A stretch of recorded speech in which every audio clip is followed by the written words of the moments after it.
Cricket മൈതാനങ്ങൾ പലപ്പോഴും ആവേശത്തിന്റെയും വിജയങ്ങളുടെയും മാത്രം കഥകളാണ് പറയാറുള്ളത്. എന്നാൽ ചിലപ്പോഴൊക്കെ അവ മനുഷ്യന്റെ അസാമാന്യമായ മനക്കരുത്തിന്റെയും അർപ്പണബോധത്തിന്റെയും സാക്ഷ്യപത്രങ്ങളായി മാറാറുണ്ട്. IPL 2026 മുംബൈ ഇന്ത്യൻസിനെതിരെ ചെന്നൈ സൂപ്പർ കിങ്സ് നേടിയ ഐതിഹാസിക വിജയത്തിന് പിന്നിൽ അത്തരമൊരു കണ്ണീർ കഥയുണ്ട്. ചെന്നൈയുടെ ഇടം കയ്യൻ പേസർ മുകേഷ് ചൗധരിയുടെ അതിജീവനത്തിന്റെ കഥ. തന്റെ ജീവിതത്തിലെ ഏറ്റവും വലിയ തണലായിരുന്ന അമ്മയുടെ ചിതയടങ്ങും മുൻപേ ടീമിനായി പന്തെറിയാൻ മൈതാനത്തിലിറങ്ങിയ മുകേഷ് ചൗധരി സ്പോർട്സ്മാൻ സ്പിരിറ്റിന്റെ പുതിയൊരു മാതൃകയാണ് ലോകത്തിന് കാട്ടിക്കൊടുത്തത്. കഴിഞ്ഞ ചൊവ്വാഴ്ചയാണ് ദീർഘകാലമായി അസുഖബാധിതയായിരുന്ന മുകേഷിന്റെ മാതാവ് അന്തരിച്ചത്. രാജസ്ഥാനിലെ ഭീൽവാഡയിലുള്ള തന്റെ വീട്ടിലേക്ക് ഓടിയെത്തിയ മുകേഷ് അമ്മയുടെ അന്ത്യകർമ്മങ്ങൾ പൂർത്തിയാക്കി. ഏതൊരു സാധാരണ മനുഷ്യനും മാനസികമായി തകർന്നു പോകുന്ന ആ നിമിഷത്തിൽ മുകേഷ് മറ്റൊരു തീരുമാനമെടുത്തു. തന്റെ ടീമിന് തന്നെ ആവശ്യമുണ്ടെന്ന തിരിച്ചറിവിൽ അമ്മയുടെ ചിതയടങ്ങും മുൻപേ അദ്ദേഹം മുംബൈയിലേക്ക് തിരിച്ചു. ചെന്നൈ ടീമിലെ മറ്റൊരു പ്രധാന ബൗളറായ ഖലീൽ അഹമ്മദിന് പരിക്കേറ്റ സാഹചര്യത്തിൽ മുകേഷിന്റെ സാന്നിധ്യം ടീമിന് അനിവാര്യമായിരുന്നു. ദുഃഖം ഉള്ളിലൊതുക്കി മഞ്ഞക്കുപ്പായമണിഞ്ഞ് വാംഖഡയിലെ പുൽമൈതാനത്തേക്ക് അദ്ദേഹം നടന്നിറങ്ങിയത് സഹതാരങ്ങളെ പോലും വിസ്മയിപ്പിച്ചു.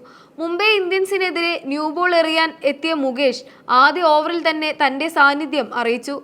രോഹിത് ശർമ്മയുടെ അഭാവത്തിൽ മുംബൈയുടെ ബാറ്റിംഗ് കരുത്തായിരുന്ന ക്വിന്റൺ ഡി കോക്കിനെ ക്ലീൻ ബൗൾഡാക്കി മുകേഷ് ചെന്നൈക്ക് സ്വപ്നതുല്യമായ തുടക്കം നൽകി. വിക്കറ്റ് വീഴ്ത്തിയ ശേഷം സാധാരണ കാണാറുള്ള ആഘോഷ പ്രകടനങ്ങളൊന്നും മുകേഷിൽ നിന്നുണ്ടായില്ല. പകരം വിറയ്ക്കുന്ന വിരലുകൾ ആകാശത്തേക്ക് ഉയർത്തി. "അമ്മേ, ഇത് നിനക്ക് വേണ്ടിയാണ്" എന്ന് അദ്ദേഹം മന്ത്രിച്ചു. ആ നിമിഷം കണ്ടുനിന്ന ക്രിക്കറ്റ് പ്രേമികളുടെയും കമന്റേറ്റർമാരുടെയും കണ്ണ് നിറയിച്ചു. തന്റെ ഓരോ വിക്കറ്റും പന്തും അമ്മയ്ക്കുള്ള സമർപ്പണമാണെന്ന ഭാവമായിരുന്നു മുകേഷിന്റെ മുഖത്ത്. മുകേഷ് ചൗധരി നൽകിയ ആവേശം ടീം ഒന്നടങ്കം ഏറ്റെടുത്തപ്പോൾ മുംബൈ ഇന്ത്യൻസ് 104 റൺസിന് തകർന്നു വീണു. മത്സരത്തിൽ ചെന്നൈ 103 റൺസിന്റെ കൂറ്റൻ വിജയമാണ് ആഘോഷിച്ചത്. മുകേഷ് 4 ഓവറിൽ 31 റൺസ് വഴങ്ങി ഒരു വിക്കറ്റ് നേടിയെങ്കിലും ആ വിക്കറ്റ് മത്സരത്തിന്റെ ഗതി നിർണ്ണയിക്കുന്നതായിരുന്നു. വാംഖഡയിലെ ഗാലറി മുഴുവൻ ഈ യുവതാരത്തിന്റെ നിശ്ചയദാർഢ്യത്തിന് മുന്നിൽ എഴുന്നേറ്റ് നിന്ന് കൈയടിച്ചു. മത്സരശേഷം ക്യാപ്റ്റൻ ഋതുരാജ് ഗേക്വാദ് ഓടിയെത്തി മുകേഷിനെ കെട്ടിപ്പിടിച്ച് ആശ്വസിപ്പിച്ചത് ഹൃദയസ്പർശിയായ കാഴ്ചയായിരുന്നു. പ്രസന്റേഷൻ ചടങ്ങിൽ ഋതുരാജ് പറഞ്ഞ വാക്കുകൾ മുകേഷിനോടുള്ള ടീമിന്റെ ബഹുമാനം വ്യക്തമാക്കുന്നതായിരുന്നു. "ഈ വിജയം ഞങ്ങൾ മുകേഷിന് സമർപ്പിക്കുന്നു. മാനസികമായി വലിയൊരു പോരാട്ടമായിരുന്നു അവൻ നടത്തിയത്. ഇത്തരം ഒരു സാഹചര്യത്തിൽ നിന്ന് ടീമിന് വേണ്ടി തിരിച്ചെത്താൻ വലിയ ധൈര്യം വേണം. അവന്റെ നിശ്ചയദാർഢ്യത്തിന് മുന്നിൽ ഞങ്ങൾ തല ഉനിക്കുന്നു" എന്നാണ് അദ്ദേഹം പറഞ്ഞത്. മുകേഷ് വിക്കറ്റ് നേടിയ ശേഷം ആകാശത്തേക്ക് നോക്കി നിൽക്കുന്ന ചിത്രം ഇതിനോടകം തന്നെ സോഷ്യൽ മീഡിയയിൽ തരംഗമായി കഴിഞ്ഞു. കായിക ലോകത്തെ പ്രമുഖരും ആരാധകരും മുകേഷിന്റെ പ്രൊഫഷണലിസത്തെയും അമ്മയോടുള്ള സ്നേഹത്തെയും വാനോളം പുകഴ്ത്തുകയാണ്.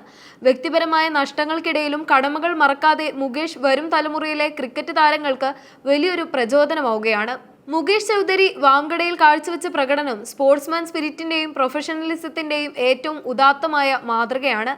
കരിയറിലെ ഏറ്റവും പ്രധാനപ്പെട്ട മത്സരങ്ങളിൽ ഒന്ന് നടക്കുമ്പോൾ ജീവിതത്തിലെ ഏറ്റവും വലിയ തുണയായ അമ്മയെ നഷ്ടപ്പെട്ട ഒരു മകൻ തന്റെ വ്യക്തിപരമായ തകർച്ചയെ മാറ്റി നിർത്തി ടീമിനായി കളത്തിലിറങ്ങിയത് അവിശ്വസനീയമായ കാര്യമാണ്.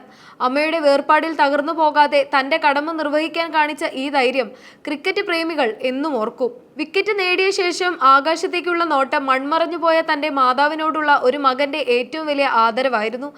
കളിയിൽ ചെന്നൈ ജയിച്ചെങ്കിലും യഥാർത്ഥത്തിൽ ആ മത്സരത്തിൽ വിജയിച്ചത് മുകേഷ് എന്ന മനുഷ്യനാണ്. സ്വന്തം സങ്കടങ്ങളെക്കാൾ ടീമിനോടുള്ള ബാധ്യതയ്ക്ക് മുൻഗണന നൽകുന്ന ഇത്തരം താരങ്ങളാണ് വരും തലമുറയ്ക്ക് യഥാർത്ഥ ഹീറോകൾ.